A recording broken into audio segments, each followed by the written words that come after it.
Welcome to This Explainer. Today we're diving straight into a story that feels like it was pulled right out of a dark, moody cinematic thriller. We're talking about the most catastrophic, mysterious, and deadly global weather anomaly in recorded human history. This was a genuine global disaster that literally blotted out the sun, stopped summer dead in its tracks, and completely reshaped the world as we know it. So let's step back into the terrifying darkness of 1816. Picture this. It's the middle of summer in 1816, and you're a farmer in New England. You wake up in June, fully expecting the usual warmth, but instead, heavy snow is just silently falling from this deep, eerie, ash-gray sky. Fast forward to July, and the rivers you rely on for absolutely everything are completely frozen solid.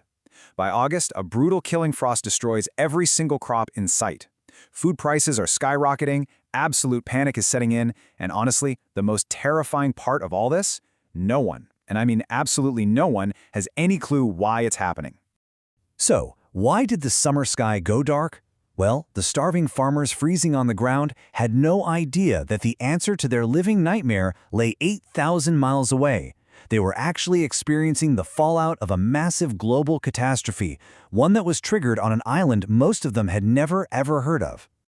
To find that answer, we have to travel to the Lesser Sunda Islands in the Dutch East Indies, what we now call Indonesia. Right there stood Mount Tambora. It was this massive 14,000-foot peak that local communities had long considered to be totally peaceful. I mean, for centuries, it was just a sleeping giant, right? Not a threat to anyone. But in the spring of 1815, that quiet history was about to shatter in the most violent way imaginable. The escalation of this disaster was horrifyingly fast. On April 5, 1815, the mountain just starts rumbling, and the noise was so incredibly loud that British colonial authorities, who were sitting 800 miles away in Java, literally thought they were hearing distant naval cannons. They actually sent out troops to investigate a suspected naval battle. But by April 10th, the terrifying truth was revealed in a climactic ultra-Plinian eruption. We are talking about a continuous apocalyptic blast that was roughly 100 times more powerful than the 1980 eruption of Mount St. Helens. 10 billion tons. Let that sink in for a second, because that is actually the low-end estimate of the ash, rock, and volcanic gas ejected straight into the atmosphere. This single mountain launched so much matter upward that dense ash fell out of the sky 800 miles away. Right at ground zero, ash deposits piled up 12 feet deep, instantly and completely erasing entire local kingdoms and languages. In fact, archaeologists today actually refer to this buried world as the Pompeii of the East. The sheer physical violence of the explosion is honestly hard to even wrap your head around. Before it erupted, Tambora stood at about 14,000 feet tall. Afterward, it was reduced to just 9,000 feet. Think about that. The blast blew 5,000 feet of solid rock right off the top of the mountain. It instantly killed over 10,000 people and left behind a gaping, smoking caldera that was nearly 4 miles wide and over half a mile deep. Okay, but how exactly does a single explosion in Indonesia trigger a freezing winter across the entire globe? Well, it happens through a devastating 4-step atmospheric chain reaction. First off, that massive blast injected sulfur dioxide gas super high into the stratosphere. Next, that gas reacted with water vapor, forming a thick, heavy haze of sulfate aerosols. Then, high-altitude winds caught this reflective haze and spread a dark veil, roughly the size of Australia, completely around the Earth. And finally, this aerosol layer acted like a giant mirror.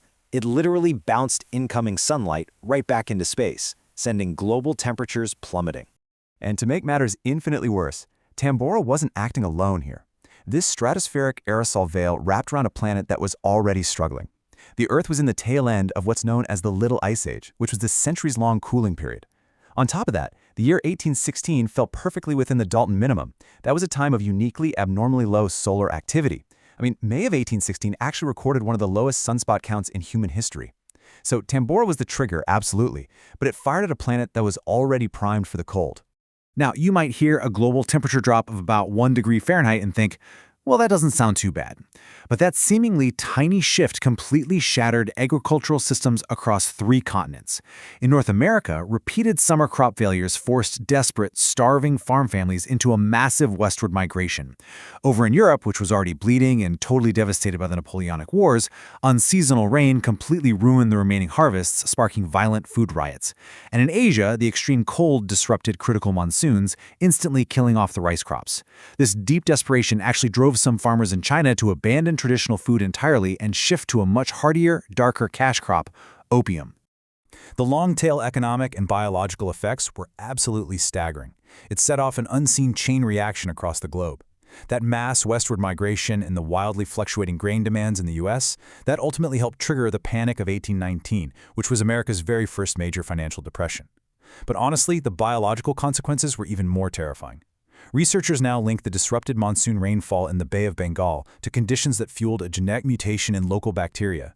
This birthed a deadly, highly infectious new strain of cholera, triggering a massive pandemic that swept straight out of India to ravage the rest of the world. When you combine the initial pyroclastic blast, the resulting regional famines, the desperate mass migrations, and those horrifying mutated disease outbreaks, the numbers are just devastating. Over 100,000 people died globally, and some historians estimate that the true long-tail death toll could easily stretch over 1 million. Because of this massive chain reaction, the Tambora eruption proudly and tragically stands as the deadliest natural disaster in recorded human history. But, the darkness didn't just freeze rivers and destroy crops. It also kind of infected the human mind. A heavy, really eerie atmospheric haze settled over the world, leaving a strange, lasting cultural legacy. For example, in the summer of 1816, a group of prominent writers had planned this beautiful, sunny lakeside holiday in a Swiss villa. Instead, a sunless, freezing summer completely trapped them indoors, surrounded by these endless, violent lightning storms. And to pass the time in the dark, they sparked a terrifying contest just to see who could write the best ghost story. And out of that terrifying, sunless gloom came the very foundations of modern science fiction and Gothic horror. These trapped authors literally channel the world's bleakness into enduring masterpieces. Mary Shelley wrote her foundational sci-fi novel Frankenstein. John William Polidori drafted The Vampire, which completely set the stage for Dracula. And Lord Byron penned his beautifully apocalyptic poem Darkness, where he literally imagines a future where the sun has permanently gone out and human civilization just completely collapses. Even visual art was fundamentally altered by this catastrophe. Take the legendary English painter J.M.W. Turner. He's famous for these vivid, intensely colored blood-red sunset paintings from this exact period. But the thing is, he wasn't just taking artistic liberties or exaggerating for dramatic effect. He was unknowingly recording the thick, atmospheric aerosol veil hanging in the sky right above him. With every single brushstroke, he was basically painting accidental climate data directly from a poisoned stratosphere. So what should you really take away from this explainer? Well, it's that Tambora isn't just a piece of dark, forgotten history. Scientists actively study it today. It serves as this absolutely crucial historical case study to help us model extreme climate shocks, and it's a harsh reminder of the extreme fragility of our modern global food systems. Fascinatingly, it also serves as a real-world baseline for scientists who are currently debating solar radiation geoengineering, which is the highly controversial idea of deliberately mimicking this exact volcanic cooling effect to counter modern global warming. I want to leave you with this final, chilling thought. For all of our modern technology and advancement, nature still possesses the unyielding, unpredictable power to instantly rewrite the global climate, blot out the sun, and bring human civilization to a total standstill. Somewhere on Earth right now, a volcano is capable of doing exactly this all over again. The next Tambora is out there, simply biding its time in the dark. The real question is, will we be ready when it wakes?